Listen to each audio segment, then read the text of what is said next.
Hello everyone, welcome to the VM management classes presented by Damini. जैसा कि मैंने आपको कहा था कि जैसे ही आपका स्ट्रैटेजिक मैनेजमेंट का सब्जेक्ट कवर होगा, मैं इसके रिगार्डिंग कुछ एमसीक्यूज लेकर आऊँगी कि आपको पता लग सके कि पेपर में किस हिसाब से क्वेश्चंस आते हैं। आपको एक पैटर्न पता लग जाएगा। So today we will do the MCQs of strategic management. आप सिर्फ करेंगे ये कि जहाँ भी आपको पॉज बोला जाएगा वीडियो में, आप वहाँ पर पहले पॉज करें, आंसर को पहले खुद दें कि आपको अपनी इवैल्यूएशन हो, पता लगे कि आपको कितना आता है। उसके बाद वीडियो को ऑन करें और उसका आंसर देखें। So let's start the video of MCQs of strategic management.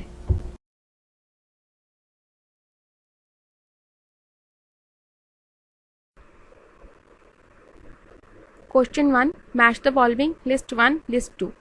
List 1 में जैसा आप देख रहे हैं कि आपके पास कॉर्पोरेट लेवल स्ट्रेटेजी के सारे टाइप्स हैं और लिस्ट 2 में उसके सारे फीचर्स हैं। तो आपको इनको मैच करना है कि किसके साथ कौन सा जाएगा। Like stability, growth, integration, retrenchment and combination. तो स्टेबिलिटी के साथ उसका कौन सा फीचर जाएगा, you have to find out. Now pause the video here और आप इसका आंसर खुद देखें। Now answer of a question 1 is B, where A, which is the stability, is equals to the sustainability. It means आप जहाँ पे हैं वहीं रहना पसंद करते हैं, जैसी प्रोडक्शन कर रहे हैं वैसे ही करेंगे ना। ग्रोथ इंटीग्रेशन, जब हमने इंटीग्रेशन का पार्ट किया था तो उसके अंदर हमने दो तरह की इंटीग्रेशन को देखा था, which is a vertical and the horizontal. That's why the horizontal is a feature of an growth integration. ना रिट्रैचमेंट, रिट्रैचमेंट में भी जब हमने किया था तो हमने तीन तरह के रिट्रैचमेंट के टाइप्स पढ़े थे, turn around, divestment and liquidation. So that's why liquidation is a part of retrenchment and the combination का फीचर क्या है हमारा, restructuring।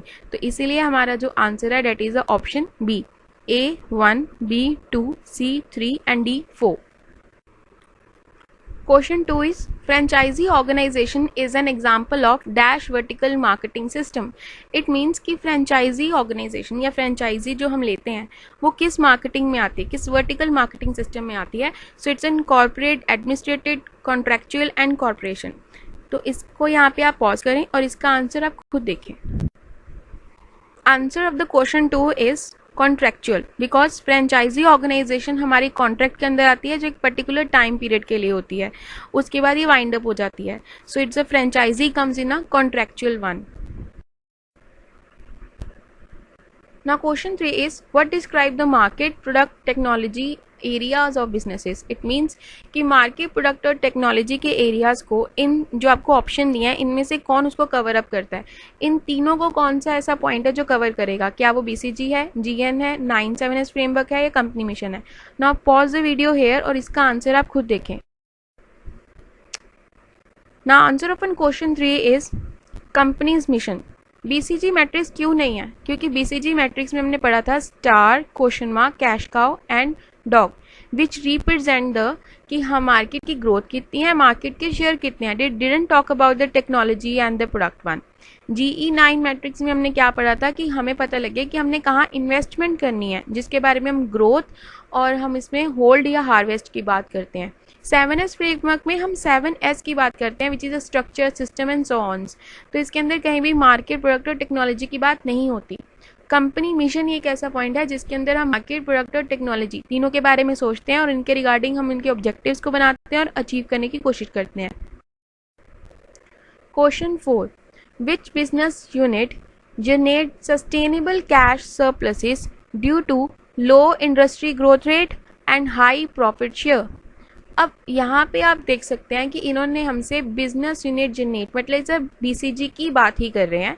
बीसीजी में वो क्या पूछ रहे हैं कि कैसा, कौन सा आपका ऐसा यूनिट है बिजनेस का जो कैश जनरेट करता है due to low industry growth rate and high profit share, जिसके अंदर आपकी इंडस्ट्री की ग्रोथ रेट नहीं हो रही है लेकिन आपको प्रॉफिट शेयरिंग हो रही है, करंट मार्केट में आप हो।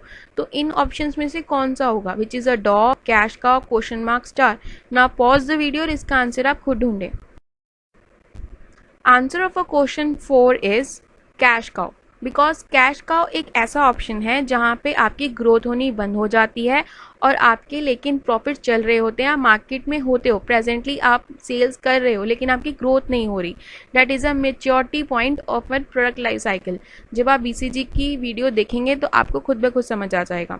सो कैश काउ एक ऐसा ऑप्शन है जो कि लो इंडस्ट्रियल ग्रोथ रेट में होता है लेकिन उसकी हाई प्रॉफिट शेयरिंग होती है. So that's why the answer is cash cow. Fifth question, diversification is to a new business area that has no obvious connection with any of a company existing area refers to. अब हम यहाँ पे diversification की बात कर रहे हैं. तो आपको याद होगा जब हमने एक्सपेंशन थियरी करी थी उसके अंदर हमने एक डाइवर्सिफिकेशन का पॉइंट करा था जिसके अंदर हमारे पास दो तरह की फर्दर डाइवर्सिफिकेशंस आती हैं.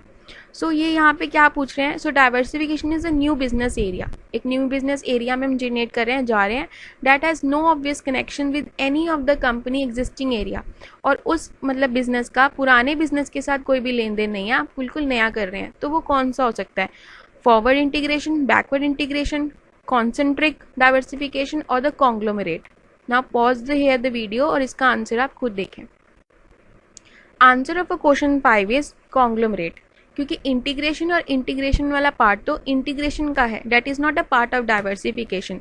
तो कॉन्सेंट्रिक डाइवर्सिफिकेशन क्या थी? जिसके अंदर हमारा जो प्रोडक्ट हम नया लॉन्च कर रहे हैं वो कहीं ना कहीं हमारे एग्जिस्टिंग प्रोडक्ट के साथ रिलेटेड होता है. बट कॉन्ग्लोमरेट एक ऐसी डाइवर्सिफिकेशन होती है जिसके अंदर आप नया प्रोडक्ट लेके आते हैं without any connection with the existing of your product.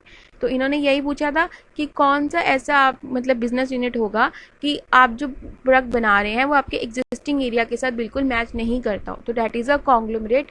That's a Y the answer is a D option which is a conglomerate diversification. Question number 6, name the factor taken into consideration in internal analysis. अब यहाँ पे हम internal analysis की बात करते हैं और हमने इंटरनल एनालिसिस में कौन कौन से ऑप्शंस पढ़े थे? Resource and the value one. अब इन्होंने हमसे पूछा name the factor taken into the internal analysis. Internal analysis करते हुए हम कौन कौन से फैक्टर्स लेंगे? आपके पास ऑप्शन कौन से हैं? Firm resources, objectives, plans, policies of the firm, type of business involve या all of above. Now pause the video here और इसका आंसर आप खुद ढूंढें. Now the question 6 answer is D which is all of the verb. क्योंकि internal analysis करते हुए हमें रिसोर्सेज के बारे में पता होना चाहिए. नाउ ऑब्जेक्टिव्स क्या हैं, प्लान्स क्या हैं, पॉलिसीज क्या हैं फर्म की, ये भी हमें पता होना चाहिए. The type of business involve, कौन से आप बिजनेस में काम कर रहे हैं ये भी पता होना चाहिए. तो ये सारे के सारे फैक्टर्स ही इंटरनल एनालिसिस में आएंगे. That's why the answer is option D, all of the above. Now question number 7 is environmental issues can be managed by. Environmental issues जितने भी होते हैं वो कैसे मैनेज होंगे? Option 1, investing in environment friendly process और product. Option 2, managing environmental regulations. Option C, investing in environmental performance improvement. और D, all of the above. तो इनमें से आप कौन सा ऑप्शन चूज करेंगे? आप इस वीडियो को यहाँ पॉज करें और इसका आंसर देखें. Answer of a question 7 is all of the above. क्योंकि आप इन्वायरमेंट के इशू को मैनेज करके टाइम आप इन्वेस्ट करेंगे with the friendly process, managing environment regulations को फॉलो करेंगे, investing in the environmental performance and improvement. So all of the above is the answer of question 7.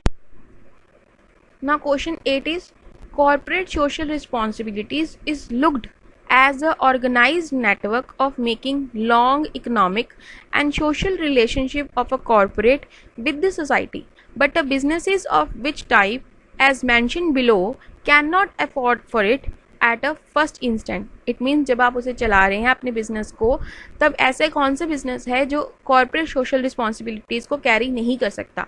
क्या वो लार्ज बिजनेस है, medium है, startup है या स्मॉल बिजनेस है? आप यहाँ पे इस वीडियो को आप पॉज करें और इसका आंसर आप खुद देखें. Answer of a question 8 is a business startup. जो बिजनेस अभी शुरू हो रहा है वो कॉर्पोरेट सोशल रिस्पॉन्सिबिलिटीज़ को कैरी नहीं कर सकता. That's why the answer is C. Question number 9 is which is not a global entry strategy. Which is not. तो आप ये नॉट वाले पोर्शन को पेपर में जरूर गौर से देखें क्योंकि मोस्ट ऑफ सारे यही मिस्टेक करते हैं. नॉट की बजाय अब वो ग्लोबल एंट्रीज को ढूंढना शुरू कर देते हैं. You have to find not a global entry strategy. तो कौन सी नहीं है? आपको याद होगा कि जब हमने स्ट्रैटेजी कॉर्पोरेट लेवल स्ट्रैटेजी करी थी, एक्सपेंशन स्ट्रैटेजी में हमने कुछ इंटरनेशनलाइजेशन स्ट्रैटेजीज को पढ़ा था. तो उसके अंदर हमारे पास ग्लोबल एंट्री स्ट्रैटेजी आई थी. तो उसके अंदर अब आप खुद देखें कि ग्लोबली मतलब हर जगह आप उस स्ट्रैटेजी को काम कर रहे हैं, ग्लोबल वर्क कर रहे हैं. तो उसके अंदर क्या नहीं आएगा? Exporting, joint venture, blue ocean strategy or the merger acquisition? Now pause the video here and find the answer. Answer of a question 9 is blue ocean strategy, because exporting, joint venture and merger and acquisition can be done with the globalization way. तो ये blue ocean strategy is not covered under the global entry strategy. Question number 10. Which of the following is not Porter's generic strategy? Now here the name of Porter generic strategy is also known as a business level strategy. जब मैंने आपको business level strategy की video करवाई थी तब मैंने आपको बताया था कि उसे पोर्टर जेनरिक स्ट्रैटेजी भी बोलते हैं. सो वो क्या पूछ रहे हैं कि इनमें से, इन ऑप्शंस में से कौन सा जो है पार्ट वो पोर्टर जेनरिक स्ट्रैटेजी में नहीं आएगा? फोकस, मार्केट सेगमेंटेशन, डिफरेंशिएशन और cost leadership. Now pause the video and find the answer. Answer of a question 10 is market segmentation. Market segmentation एक ऐसा पॉइंट है जो कि हमारा पोर्टर जेनरिक स्ट्रैटेजी में नहीं आता, क्योंकि हमारे पास बिजनेस लेवल स्ट्रैटेजी में क्या आता है? Cost leadership, differentiation, focus cost leadership and focus differentiation strategy. हमारे पास मार्केट सेगमेंटेशन इसके अंदर कवर नहीं होता. That's why the answer is market segmentation, जो कि हमारा पोर्टर जेनरिक स्ट्रैटेजी में कवर नहीं होता. आपको मेरी वीडियो कैसी लगी प्लीज़ मुझे कमेंट्स बॉक्स में जरूर बताएं. मेरी वीडियो को लाइक करना, शेयर करना मत भूलिएगा. मैं आपके लिए ऐसी नई नई वीडियोस लाती रहूँगी. इसके लिए आप मेरे चैनल को सब्सक्राइब जरूर करें. Thank you for watching this video. Subscribe now and press the bell icon. Never miss an update.